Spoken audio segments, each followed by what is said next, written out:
yan. Hindi pwedeng hatawin. Hindi pwedeng hatawin kasi pag nabasa na, yan po, napadaan ako doon sa medyo malalim. Kamaya, blub. Tapos, ano gagawin mo? Papahingahin mo lang. Oo, tigil. Kaya ako, tigil kami ni... Ilang minuto? Ilang minuto? Mga 5 hanggang 10. Pag minute na uli, binubumbang ko na, nakasundusod na, ayun, diretso na uli. Parang ano na... Parang napupulunan. Pag natutuyo-tuyo na. Oo.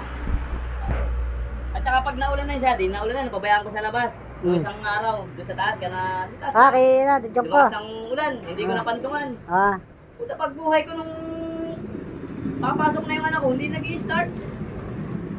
Pero nabuhay siya. Gano'n naman, 10 minuto.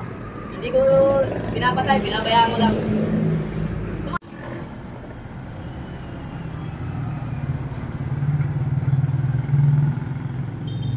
Isa pa, baka meron pa. Dalawa lang yung error mo.